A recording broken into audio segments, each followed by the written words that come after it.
Such was the history of my beloved cottagers. It impressed me deeply.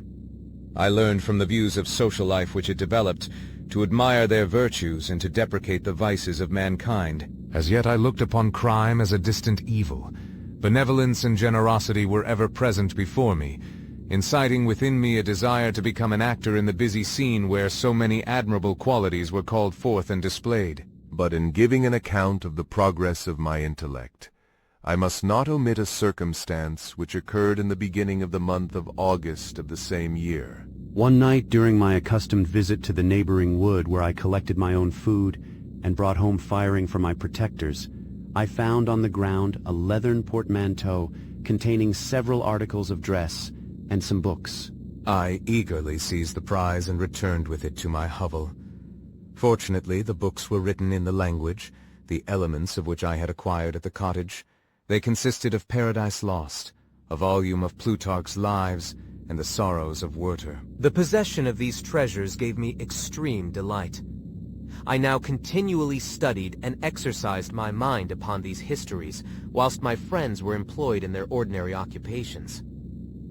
I can hardly describe to you the effect of these books. They produced in me an infinity of new images and feelings that sometimes raised me to ecstasy, but more frequently sunk me into the lowest dejection. In the Sorrows of Werther, besides the interest of its simple and affecting story, so many opinions are canvassed, and so many lights thrown upon what had hitherto been to me obscure subjects, that I found in it a never-ending source of speculation and astonishment. The gentle and domestic manners it described, combined with lofty sentiments and feelings, which had for their object something out of self, accorded well with my experience among my protectors and with the wants which were forever alive in my own bosom. But I thought Werther himself a more divine being than I had ever beheld or imagined.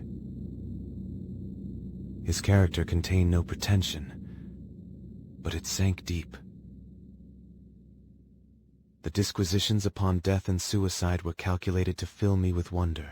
I did not pretend to enter into the merits of the case, yet I inclined towards the opinions of the hero, whose extinction I wept, without precisely understanding it. As I read, however, I applied much personally to my own feelings and condition. I found myself similar, yet at the same time strangely unlike to the beings concerning whom I read, and to whose conversation I was a listener. I sympathized with and partly understood them, but I was unformed in mind. I was dependent on none and related to none. The path of my departure was free, and there was none to lament my annihilation. My person was hideous, and my stature gigantic. What did this mean? Who was I? What was I? Whence did I come? What was my destination? These questions continually recurred, but I was unable to solve them. The volume of Plutarch's Lives which I possessed contained the histories of the first founders of the ancient republics. This book had a far different effect upon me from the Sorrows of Werther. I learned from Werther's imaginations despondency and gloom, but Plutarch taught me high thoughts. He elevated me above the wretched sphere of my own reflections, to admire and love the heroes of past ages.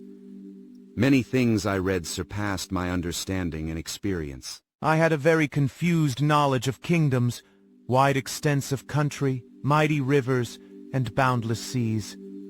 But I was perfectly unacquainted with towns and large assemblages of men. A cottage of my protectors had been the only school in which I had studied human nature, but this book developed new and mightier scenes of action.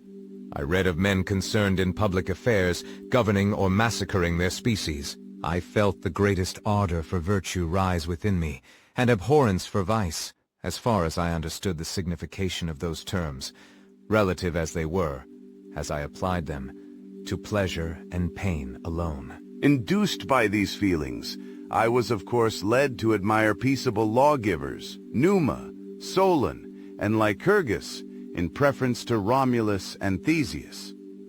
The patriarchal lives of my protectors caused these impressions to take a firm hold on my mind. Perhaps if my first introduction to humanity had been made by a young soldier, burning for glory and slaughter, I should have been imbued with different sensations. But Paradise Lost excited different and far deeper emotions. I read it as I had read the other volumes which had fallen into my hands, as a true history. It moved every feeling of wonder and awe that the picture of an omnipotent God warring with his creatures was capable of exciting. I often referred the several situations as their similarities struck me to my own. Like Adam, I was apparently united by no link to any other being in existence, but his state was far different from mine in every other respect. He had come forth from the hands of God a perfect creature, happy and prosperous, guarded by the especial care of his Creator.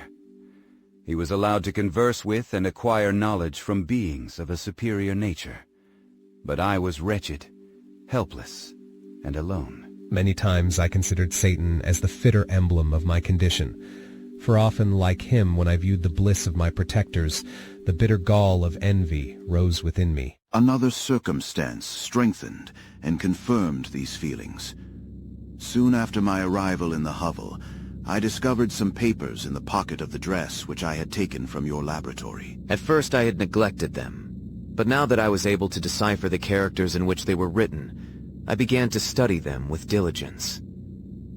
It was your journal of the 4 months that preceded my creation. You minutely described in these papers every step you took in the progress of your work. This history was mingled with accounts of domestic occurrences. You doubtless recollect these papers. Here they are. Everything is related in them which bears reference to my accursed origin. The whole detail of that series of disgusting circumstances which produced it is set in view. The minutest description of my odious and loathsome person is given, in language which painted your own horrors and rendered mine indelible. I sickened as I read. Hateful day when I received life, I exclaimed in agony. Accursed Creator, why did you form a monster so hideous that even you turned from me in disgust? God in pity made man beautiful and alluring, after his own image. But my form is a filthy type of yours, more horrid even from the very resemblance. Satan had his companions, fellow devils to admire and encourage him, but I am solitary and abhorred. These were the reflections of my hours of despondency and solitude. But when I contemplated the virtues of the cottagers, their amiable and benevolent dispositions, I persuaded myself that when they should become acquainted with my admiration of their virtues, they would compassionate me and overlook my personal deformity. Could they turn from their door one, however monstrous, who solicited their compassion and friendship? I resolved at least not to despair, but in every way to fit myself for an interview with them which would decide my fate. I postponed this attempt for some months longer, for the importance attached to its success inspired me with a dread lest I should fail. Besides, I found that my understanding improved so much with every day's experience that I was unwilling to commence this undertaking until a few more months should have added to my sagacity. Several changes in the meantime took place in the cottage. The presence of Safi diffused happiness among its inhabitants, and I also found that a greater degree of plenty reigned there. Felix and Agatha spent more time in amusement and conversation, and were assisted in their labors by servants. They did not appear rich, but they were contented and happy. Their feelings were serene and peaceful, while mine became every day more tumultuous. Increase of knowledge only discovered to me more clearly what a wretched outcast I was. I cherished hope, it is true, but it vanished when I beheld my person reflected in water or my shadow in the moonshine, even as that frail image and that inconstant shade. I endeavored to crush these fears and to fortify myself for the trial which in a few months I resolved to undergo. And sometimes I allowed my thoughts, unchecked by reason, to ramble in the fields of paradise, and dared to fancy amiable and lovely creatures sympathizing with my feelings and cheering my gloom. Their angelic countenances breathed smiles of consolation.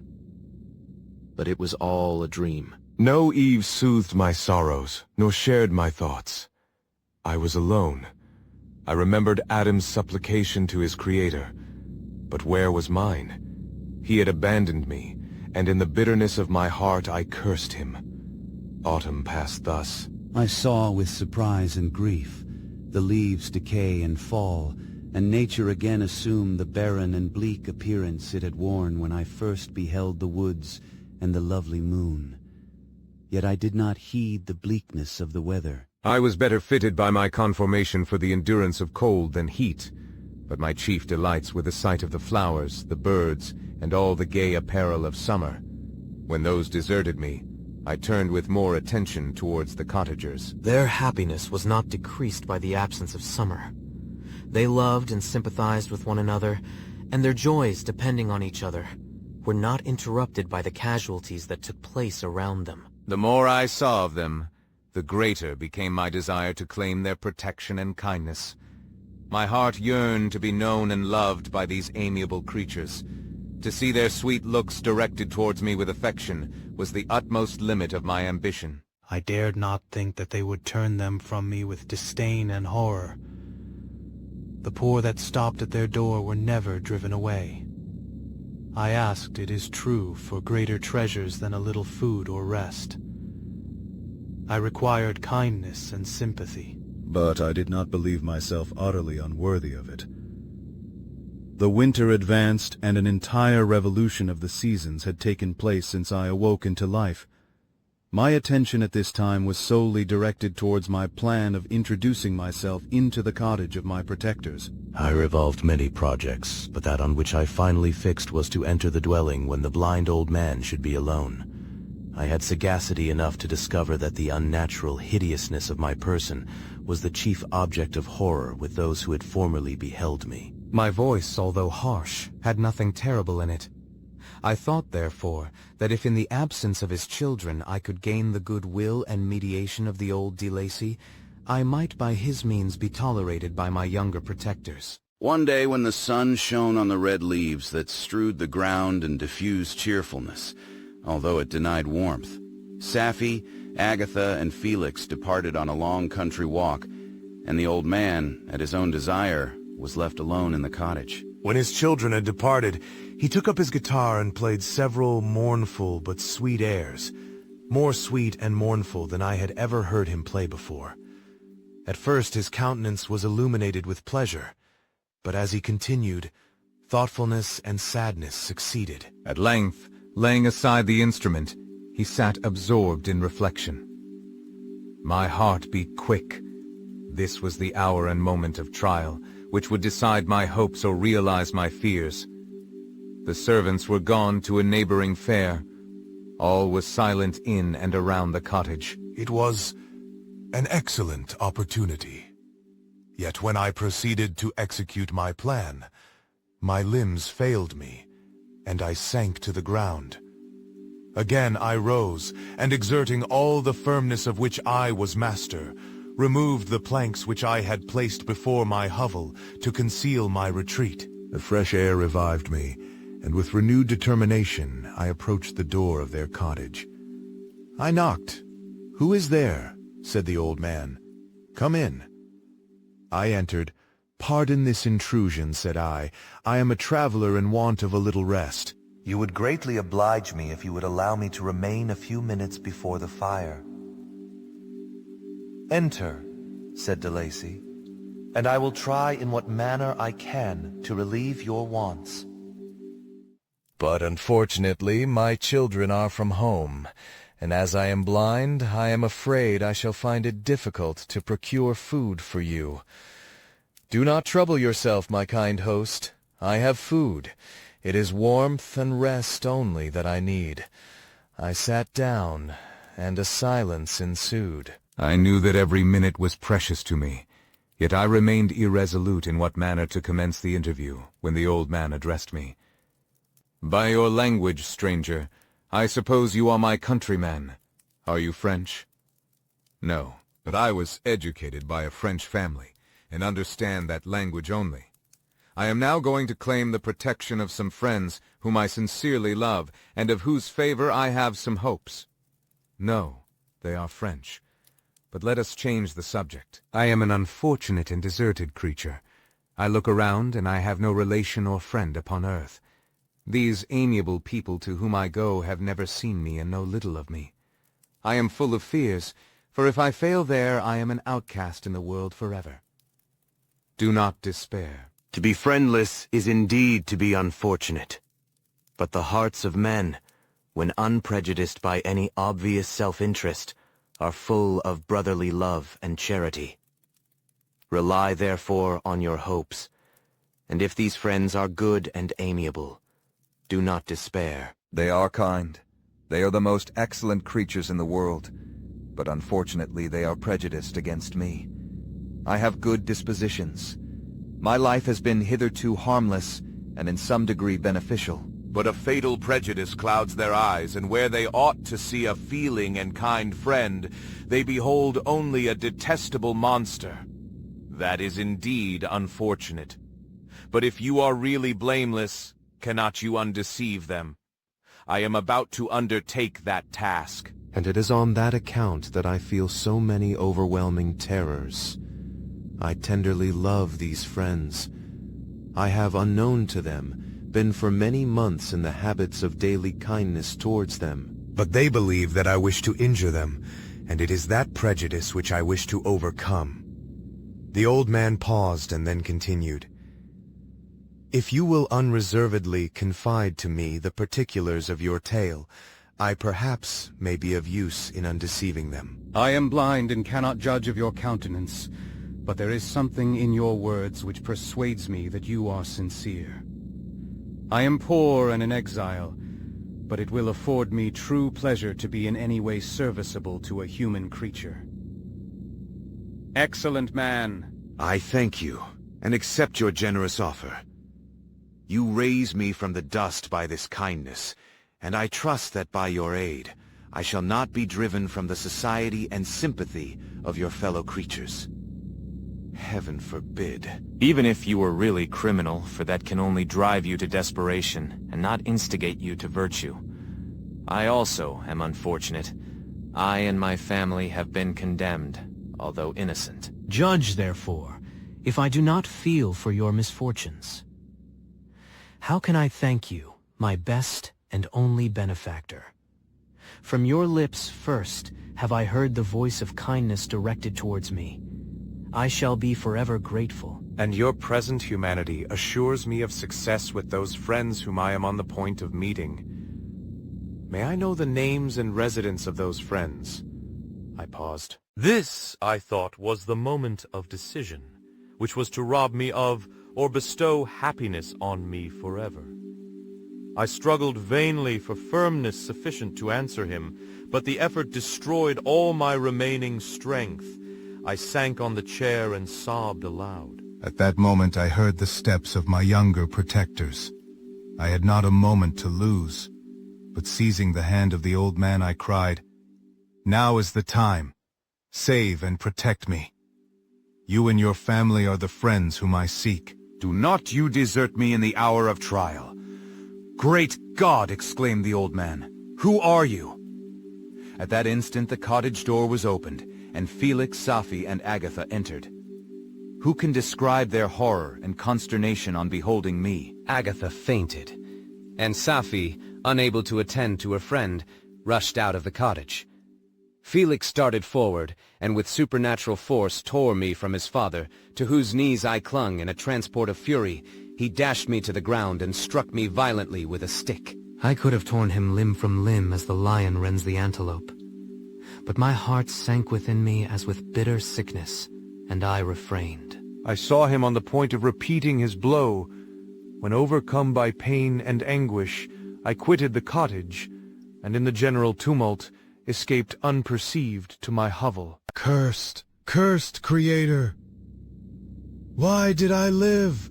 Why in that instant did I not extinguish the spark of existence which you had so wantonly bestowed? I know not. Despair had not yet taken possession of me. My feelings were those of rage and revenge. I could with pleasure have destroyed the cottage and its inhabitants, and have glutted myself with their shrieks and misery. When night came, I quitted my retreat and wandered in the wood. And now, no longer restrained by the fear of discovery, I gave vent to my anguish in fearful howlings.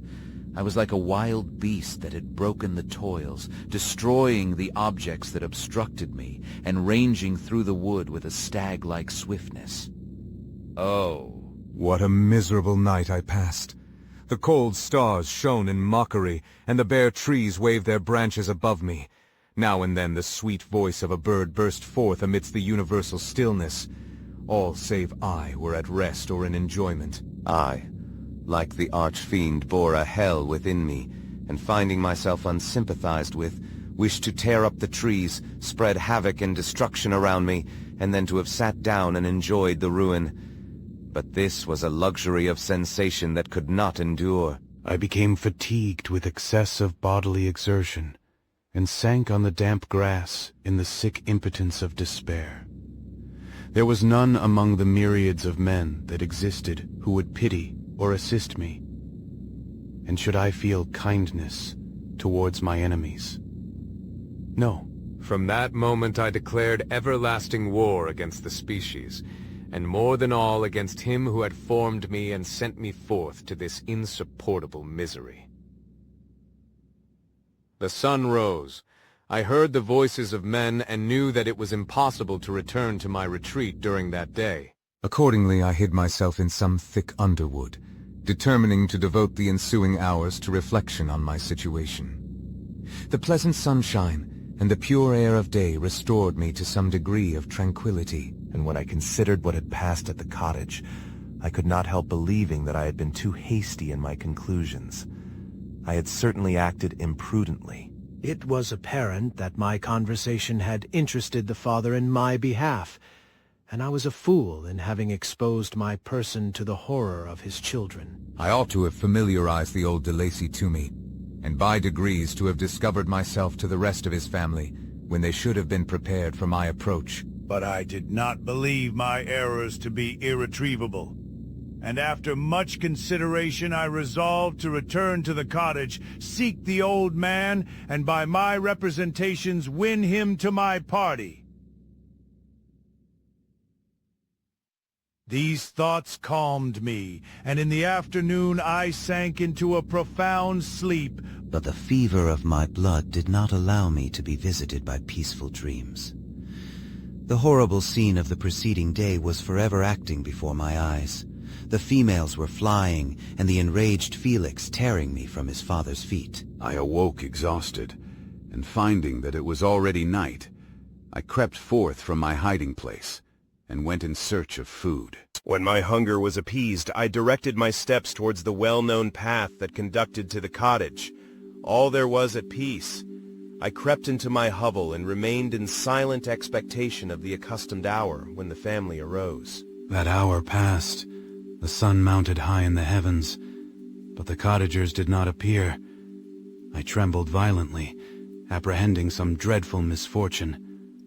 The inside of the cottage was dark, and I heard no motion.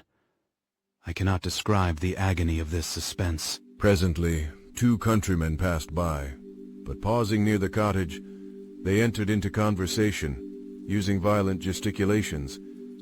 But I did not understand what they said, as they spoke the language of the country, which differed from that of my protectors. Soon after, however, Felix approached with another man. I was surprised, as I knew that he had not quitted the cottage that morning, and waited anxiously to discover from his discourse the meaning of these unusual appearances. "Do you consider," said his companion to him, "that you will be obliged to pay 3 months' rent and to lose the produce of your garden?" I do not wish to take any unfair advantage, and I beg therefore that you will take some days to consider of your determination. "It is utterly useless," replied Felix. "We can never again inhabit your cottage." The life of my father is in the greatest danger, owing to the dreadful circumstance that I have related. My wife and my sister will never recover from their horror. I entreat you not to reason with me any more. Take possession of your tenement, and let me fly from this place." Felix trembled violently as he said this, He and his companion entered the cottage, in which they remained for a few minutes, and then departed. I never saw any of the family of de Lacy more. I continued for the remainder of the day in my hovel in a state of utter and stupid despair. My protectors had departed, and had broken the only link that held me to the world. For the first time, the feelings of revenge and hatred filled my bosom, and I did not strive to control them, but allowing myself to be borne away by the stream, I bent my mind towards injury and death. When I thought of my friends, of the mild voice of de Lacy, the gentle eyes of Agatha, and the exquisite beauty of the Arabian, these thoughts vanished, and a gush of tears somewhat soothed me. But again, when I reflected that they had spurned and deserted me, anger returned. A rage of anger, and unable to injure anything human, I turned my fury towards inanimate objects. As night advanced, I placed a variety of combustibles around the cottage, and after having destroyed every vestige of cultivation in the garden, I waited with forced impatience until the moon had sunk to commence my operations. As the night advanced, a fierce wind arose from the woods and quickly dispersed the clouds that had loitered in the heavens. The blast tore along like a mighty avalanche, and produced a kind of insanity in my spirits that burst all bounds of reason and reflection. I lighted the dry branch of a tree and danced with fury around the devoted cottage, my eyes still fixed on the western horizon, the edge of which the moon nearly touched. A part of its orb was at length hid, and I waved my brand. It sank, and with a loud scream I fired the straw, and heath, and bushes, which I had collected. The wind fanned the fire, and the cottage was quickly enveloped by the flames, which clung to it and licked it with their forked and destroying tongues. As soon as I was convinced that no assistance could save any part of the habitation, I quitted the scene and sought for refuge in the woods. And now, with the world before me, whither should I bend my steps?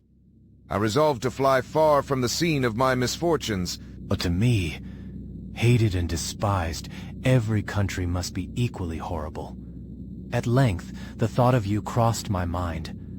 I learned from your papers that you are my father, my creator, and to whom could I apply with more fitness than to him who had given me life? Among the lessons that Felix had bestowed upon Safie, geography had not been omitted.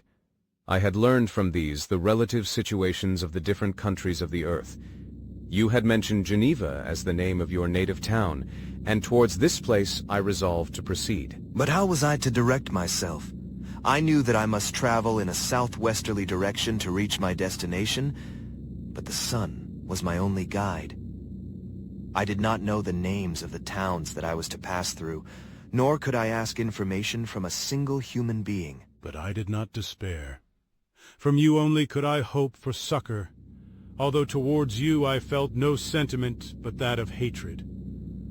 Unfeeling, heartless creator, you had endowed me with perceptions and passions, and then cast me abroad an object for the scorn and horror of mankind. But on you only had I any claim for pity and redress, and from you I determined to seek that justice which I vainly attempted to gain from any other being that wore the human form. My travels were long, and the sufferings I endured intense. It was late in autumn when I quitted the district where I had so long resided. I traveled only at night, fearful of encountering the visage of a human being. Nature decayed around me, and the sun became heatless. Rain and snow poured around me. Mighty rivers were frozen. The surface of the earth was hard and chill and bare, and I found no shelter. O earth! How often did I imprecate curses on the cause of my being? The mildness of my nature had fled, and all within me was turned to gall and bitterness. The nearer I approached to your habitation, the more deeply did I feel the spirit of revenge enkindled in my heart. Snow fell, and the waters were hardened, but I rested not. A few incidents now and then directed me, and I possessed a map of the country, but I often wandered wide from my path. The agony of my feelings allowed me no respite. No incident occurred from which my rage and misery could not extract its food. but a circumstance that happened when I arrived on the confines of Switzerland, when the sun had recovered its warmth and the earth again began to look green, confirmed in an especial manner the bitterness and horror of my feelings. I generally rested during the day and traveled only when I was secured by night from the view of man.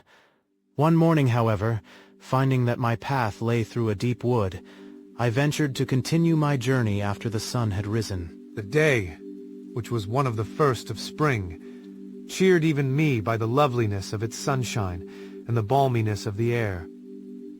I felt emotions of gentleness and pleasure that had long appeared dead revive within me. Half surprised by the novelty of these sensations, I allowed myself to be borne away by them, and forgetting my solitude and deformity, dared to be happy. Soft tears again bedewed my cheeks, and I even raised my humid eyes with thankfulness towards the blessed sun, which bestowed such joy upon me. I continued to wind among the paths of the wood until I came to its boundary, which was skirted by a deep and rapid river, into which many of the trees bent their branches, now budding with the fresh spring. Here I paused, not exactly knowing what path to pursue, when I heard the sound of voices that induced me to conceal myself under the shade of a cypress. I was scarcely hid when a young girl came running towards the spot where I was concealed, laughing as if she ran from someone in sport. She continued her course along the precipitous sides of the river, when suddenly her foot slipped, and she fell into the rapid stream. I rushed from my hiding place, and with extreme labor from the force of the current, saved her and dragged her to shore. She was senseless, and I endeavored by every means in my power to restore animation, when I was suddenly interrupted by the approach of a rustic, who was probably the person from whom she had playfully fled. On seeing me, he darted towards me and, tearing the girl from my arms, hastened towards the deeper parts of the wood. I followed speedily. I hardly knew why, but when the man saw me draw near, he aimed a gun, which he carried at my body, and fired. I sank to the ground, and my injurer, with increased swiftness, escaped into the wood. This was then the reward of my benevolence. I had saved a human being from destruction, and as a recompense I now writhed under the miserable pain of a wound which shattered the flesh and bone. The feelings of kindness and gentleness which I had entertained but a few moments before gave place to hellish rage and gnashing of teeth. Inflamed by pain, I vowed eternal hatred and vengeance to all mankind. But the agony of my wound overcame me. My pulses paused and I fainted. For some weeks I led a miserable life in the woods, endeavoring to cure the wound which I had received. The ball had entered my shoulder, and I knew not whether it had remained there or passed through. At any rate, I had no means of extracting it. My sufferings were augmented also by the oppressive sense of the injustice and ingratitude of their infliction. My daily vows rose for revenge, a deep and deadly revenge, such as would alone compensate for the outrages and anguish I had endured.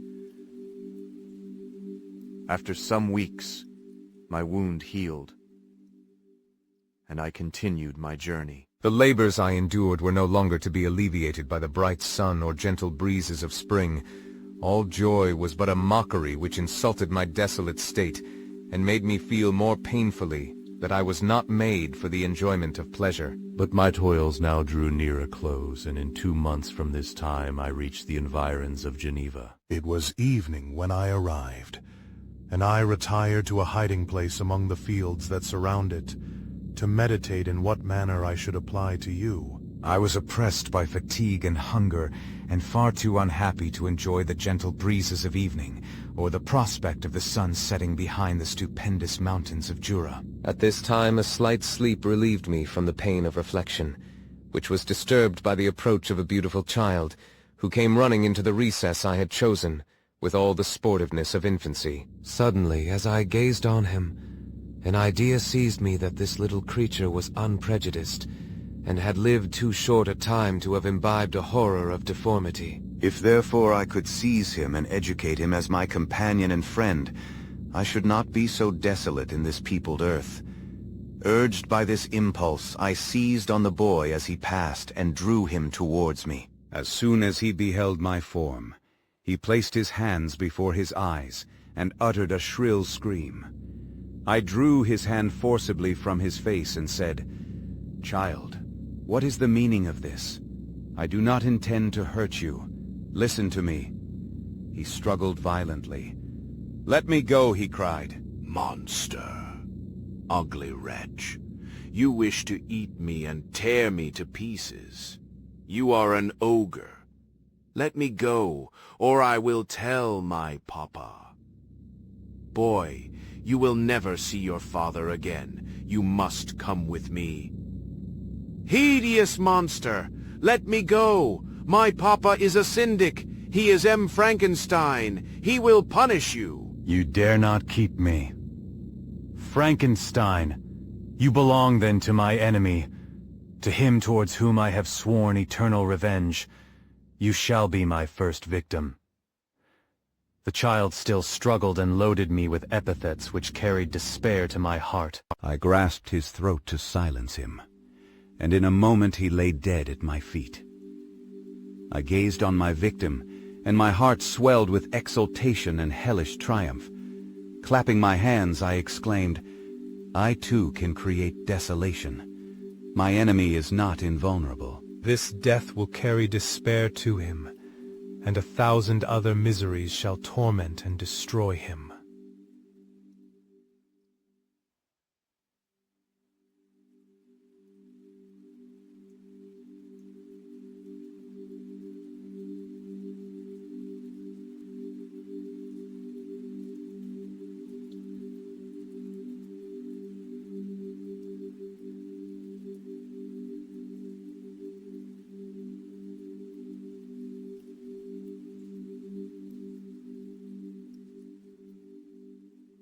In spite of my malignity, it softened and attracted me. For a few moments I gazed with delight on her dark eyes, fringed by deep lashes, and her lovely lips. But presently my rage returned. I remembered that I was forever deprived of the delights that such beautiful creatures could bestow, and that she whose resemblance I contemplated would, in regarding me, have changed that air of divine benignity to one expressive of disgust and affright. Can you wonder that such thoughts transported me with rage? I only wonder that at that moment, instead of venting my sensations in exclamations and agony, I did not rush among mankind and perish in the attempt to destroy them. While I was overcome by these feelings, I left the spot where I had committed the murder, and seeking a more secluded hiding place, I entered a barn which had appeared to me to be empty. A woman was sleeping on some straw. She was young, not indeed so beautiful as her whose portrait I held, but of an agreeable aspect and blooming in the loveliness of youth and health. Here, I thought, is one of those whose joy imparting smiles are bestowed on all but me. And then I bent over her and whispered, "Awake, fairest. Thy lover is near, he who would give his life but to obtain one look of affection from thine eyes. My beloved, awake." The sleeper stirred. A thrill of terror ran through me. Should she indeed awake and see me, and curse me, and denounce the murderer? Thus would she assuredly act if her darkened eyes opened and she beheld me. The thought was madness. It stirred the fiend within me. Not I, but she shall suffer. The murder I have committed because I am forever robbed of all that she could give me. She shall atone. The crime had its source in her. Be hers the punishment. Thanks to the lessons of Felix and the sanguinary laws of man, I had learned now to work mischief. I bent over her and placed the portrait securely in one of the folds of her dress. She moved again, and I fled. For some days I haunted the spot where these scenes had taken place, sometimes wishing to see you, sometimes resolved to quit the world and its miseries forever. At length I wandered towards these mountains, and have ranged through their immense recesses, consumed by a burning passion which you alone can gratify. We may not part until you have promised to comply with my requisition. I am alone and miserable. Man will not associate with me, But one as deformed and horrible as myself would not deny herself to me. My companion must be of the same species, and have the same defects. This being you must create. The being finished speaking and fixed his looks upon me in the expectation of a reply. But I was bewildered, perplexed, and unable to arrange my ideas sufficiently to understand the full extent of his proposition. He continued, "You must create a female for me with whom I can live in the interchange of those sympathies necessary for my being. This you alone can do, and I demand it of you as a right which you must not refuse to concede." The latter part of his tale had kindled anew in me the anger that had died away while he narrated his peaceful life among the cottagers, and as he said this, I could no longer suppress the rage that burned within me. "I do refuse it," I replied, "and no torture shall ever extort a consent from me. You may render me the most miserable of men, but you shall never make me base in my own eyes. Shall I create another like yourself, whose joint wickedness might desolate the world? Be gone." "I have answered you. You may torture me, but I will never consent." "You are in the wrong," replied the fiend, "and instead of threatening, I am content to reason with you. I am malicious because I am miserable. Am I not shunned and hated by all mankind?" You, my creator, would tear me to pieces and triumph. Remember that, and tell me why I should pity man more than he pities me. You would not call it murder if you could precipitate me into one of those ice rifts and destroy my frame, the work of your own hands. Shall I respect man when he condemns me? Let him live with me in the interchange of kindness, and instead of injury, I would bestow every benefit upon him with tears of gratitude at his acceptance. But that cannot be.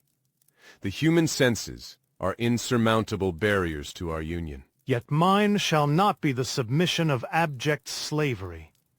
I will revenge my injuries. If I cannot inspire love, I will cause fear, and chiefly towards you, my arch enemy, because my Creator, do I swear inextinguishable hatred. Have a care. I will work at your destruction, nor finish until I desolate your heart, so that you shall curse the hour of your birth. A fiendish rage animated him as he said this. His face was wrinkled into contortions too horrible for human eyes to behold. But presently he calmed himself and proceeded. I intended to reason. This passion is detrimental to me, for you do not reflect that you are the cause of its excess. If any being felt emotions of benevolence towards me, I should return them 100 and 100-fold. For that one creature's sake, I would make peace with the whole kind. But I now indulge in dreams of bliss that cannot be realized. What I ask of you is reasonable and moderate. I demand a creature of another sex, but as hideous as myself. The gratification is small, but it is all that I can receive, and it shall content me. It is true we shall be monsters, cut off from all the world, but on that account we shall be more attached to one another. Our lives will not be happy, but they will be harmless and free from the misery I now feel. Oh, my Creator, make me happy. Let me feel gratitude towards you for one benefit. Let me see that I excite the sympathy of some existing thing. Do not deny me my request.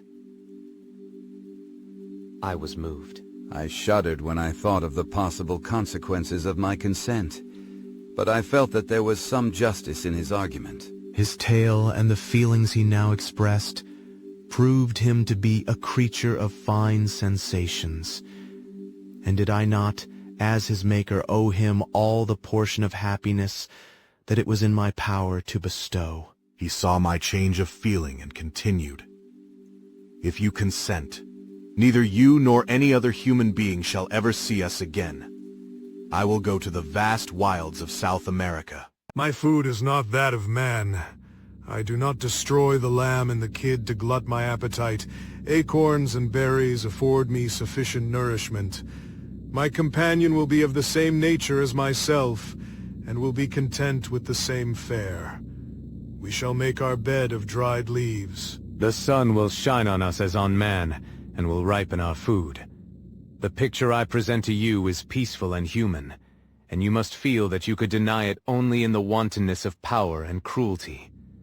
Pitiless as you have been towards me, I now see compassion in your eyes.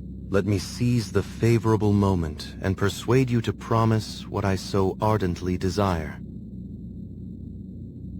You propose, replied I, to fly from the habitations of man, to dwell in those wilds where the beasts of the field will be your only companions. How can you, who long for the love and sympathy of man, persevere in this exile? You will return, and again seek their kindness, and you will meet with their detestation. Your evil passions will be renewed, and you will then have a companion to aid you in the task of destruction. This may not be. Cease to argue the point, for I cannot consent. How inconstant are your feelings. But a moment ago you were moved by my representations, and why do you again harden yourself to my complaints? I swear to you, by the earth which I inhabit, and by you that made me, that with the companion you bestow, I will quit the neighborhood of man and dwell, as it may chance, in the most savage of places. My evil passions will have fled, for I shall meet with sympathy. My life will flow quietly away, and in my dying moments I shall not curse my Maker. His words had a strange effect upon me. I compassionated him and sometimes felt a wish to console him. But when I looked upon him, when I saw the filthy mass that moved and talked, my heart sickened and my feelings were altered to those of horror and hatred. I tried to stifle these sensations. I thought that as I could not sympathize with him, I had no right to withhold from him the small portion of happiness which was yet in my power to bestow. You swear, I said, to be harmless, but have you not already shown a degree of malice that should reasonably make me distrust you? May not even this be a feint that will increase your triumph by affording a wider scope for your revenge? How is this? I must not be trifled with, and I demand an answer. If I have no ties and no affections, hatred and vice must be my portion. The love of another will destroy the cause of my crimes, and I shall become a thing of whose existence everyone will be ignorant. My vices are the children of a forced solitude that I abhor, and my virtues will necessarily arise when I live in communion with an equal. I shall feel the affections of a sensitive being, and become linked to the chain of existence and events from which I am now excluded. I paused some time to reflect on all he had related, and the various arguments which he had employed. I thought of the promise of virtues which he had displayed on the opening of his existence, and the subsequent blight of all kindly feeling by the loathing and scorn which his protectors had manifested towards him. His power and threats were not omitted in my calculations. A creature who could exist in the ice caves of the glaciers and hide himself from pursuit among the ridges of inaccessible precipices was a being possessing faculties it would be vain to cope with. After a long pause of reflection, I concluded that the justice due both to him and my fellow creatures demanded of me that I should comply with his request. Turning to him, therefore, I said, I consent to your demand, on your solemn oath to quit Europe forever, and every other place in the neighborhood of man, as soon as I shall deliver into your hands a female who will accompany you in your exile. I swear, he cried, by the sun, and by the blue sky of heaven, and by the fire of love that burns my heart, that if you grant my prayer, while they exist you shall never behold me again. Depart to your home, and commence your labors. I shall watch their progress with unutterable anxiety, and fear not but that when you are ready, I shall appear. Saying this, he suddenly quitted me, fearful, perhaps, of any change in my sentiments. I saw him descend the mountain with greater speed than the flight of an eagle, and quickly lost among the undulations of the sea of ice. His tale had occupied the whole day, and the sun was upon the verge of the horizon when he departed. I knew that I ought to hasten my descent towards the valley, as I should soon be encompassed in darkness. But my heart was heavy, and my steps slow. The labor of winding among the little paths of the mountain and fixing my feet firmly as I advanced perplexed me, occupied as I was by the emotions which the occurrences of the day had produced. Night was far advanced when I came to the halfway resting place and seated myself beside the fountain. The stars shone at intervals as the clouds passed from over them. The dark pines rose before me, and every here and there a broken tree lay on the ground. It was a scene of wonderful solemnity, and stirred strange thoughts within me. I wept bitterly, and clasping my hands in agony, I exclaimed, "Oh, stars and clouds and winds, ye are all about to mock me. If ye really pity me, crush sensation and memory. Let me become as naught. But if not, depart, depart, and leave me in darkness." These were wild and miserable thoughts, but I cannot describe to you how the eternal twinkling of the stars weighed upon me, and how I listened to every blast of wind as if it were a dull, ugly siroc on its way to consume me. Morning dawned before I arrived at the village of Chamonix. I took no rest, but returned immediately to Geneva. Even in my own heart I could give no expression to my sensations. They weighed on me with a mountain's weight, and their excess destroyed my agony beneath them. Thus I returned home, and entering the house, presented myself to the family. My haggard and wild appearance awoke intense alarm, but I answered no question. Scarcely did I speak. I felt as if I were placed under a ban, as if I had no right to claim their sympathies, as if never more might I enjoy companionship with them.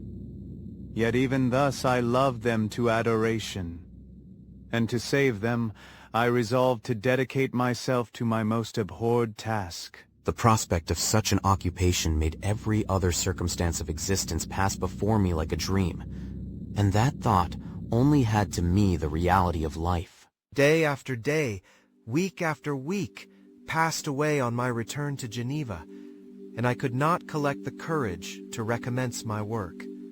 I feared the vengeance of the disappointed fiend, yet I was unable to overcome my repugnance to the task which was enjoined me. I found that I could not compose a female without again devoting several months to profound study and laborious disquisition. I had heard of some discoveries having been made by an English philosopher, the knowledge of which was material to my success, and I sometimes thought of obtaining my father's consent to visit England for this purpose. But I clung to every pretense of delay, and shrank from taking the first step in an undertaking whose immediate necessity began to appear less absolute to me.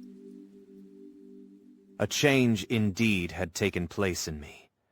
My health, which had hitherto declined, was now much restored. And my spirits, when unchecked by the memory of my unhappy promise, rose proportionably. My father saw this change with pleasure, and he turned his thoughts toward the best method of eradicating the remains of my melancholy, which every now and then would return by fits and with a devouring blackness overcast the approaching sunshine. At these moments I took refuge in the most perfect solitude. I passed whole days on the lake, alone in a little boat, watching the clouds and listening to the rippling of the waves, silent and listless. But the fresh air and bright sun seldom failed to restore me to some degree of composure, and on my return I met the salutations of my friends with a readier smile and a more cheerful heart. It was after my return from one of these rambles that my father, calling me aside, thus addressed me. "I am happy to remark, my dear son, that you have resumed your former pleasures and seem to be returning to yourself. And yet you are still unhappy, and still avoid our society." For some time I was lost in conjecture as to the cause of this, but yesterday an idea struck me, and if it is well founded, I conjure you to avow it. Reserve on such a point would be not only useless, but draw down treble misery on us all. I trembled violently at his exordium, and my father continued, I confess, my son, that I have always looked forward to your marriage with our dear Elizabeth as the tie of our domestic comfort and the stay of my declining years. You were attached to each other from your earliest infancy. You studied together and appeared, in dispositions and tastes, entirely suited to one another. But so blind is the experience of man that what I conceive to be the best assistance to my plan may have entirely destroyed it. You, perhaps, regard her as your sister, without any wish that she might become your wife. Nay, you may have met with another whom you may love. And considering yourself as bound in honor to Elizabeth, this struggle may occasion the poignant misery which you appear to feel. My dear father, reassure yourself. I love my cousin tenderly and sincerely. I never saw any woman who excited, as Elizabeth does, my warmest admiration and affection. My future hopes and prospects are entirely bound up in the expectation of our union. The expression of your sentiments of this subject, my dear Victor, gives me more pleasure than I have for some time experienced. If you feel thus, we shall assuredly be happy, however present events may cast a gloom over us. But it is this gloom which appears to have taken so strong a hold of your mind that I wish to dissipate. Tell me, therefore, whether you object to an immediate solemnization of the marriage. We have been unfortunate, and recent events have drawn us from that everyday tranquility befitting my years and infirmities. You are younger. Yet I do not suppose, possessed as you are of a competent fortune, that an early marriage would at all interfere with any future plans of honor and utility that you may have formed. Do not suppose, however, that I wish to dictate happiness to you, or that a delay on your part would cause me any serious uneasiness. Interpret my words with candor and answer me, I conjure you, with confidence and sincerity. I listened to my father in silence, and remained for some time incapable of offering any reply. I revolved rapidly in my mind a multitude of thoughts, and endeavored to arrive at some conclusion. Alas, to me the idea of an immediate union with my Elizabeth was one of horror and dismay. I was bound by a solemn promise which I had not yet fulfilled and dared not break, or if I did, what manifold miseries might not impend over me and my devoted family. Could I enter into a festival with this deadly weight yet hanging round my neck and bowing me to the ground? I must perform my engagement and let the monster depart with his mate before I allowed myself to enjoy the delight of a union from which I expected peace. I remembered also the necessity imposed upon me of either journeying to England or entering into a long correspondence with those philosophers of that country whose knowledge and discoveries were of indispensable use to me in my present undertaking. The latter method of obtaining the desired intelligence was dilatory and unsatisfactory. Besides, I had an insurmountable aversion to the idea of engaging myself in my loathsome task in my father's house, while in habits of familiar intercourse with those I loved. I knew that 1,000 fearful accidents might occur, the slightest of which would disclose a tale to thrill all connected with me with horror. I was aware also that I should often lose all self-command, all capacity of hiding the harrowing sensations that would possess me during the progress of my unearthly occupation. I must absent myself from all I loved while thus employed. Once commenced, it would quickly be achieved, and I might be restored to my family in peace and happiness. My promise fulfilled, the monster would depart forever. Or, so my fond fancy imaged, some accident might meanwhile occur to destroy him and put an end to my slavery forever.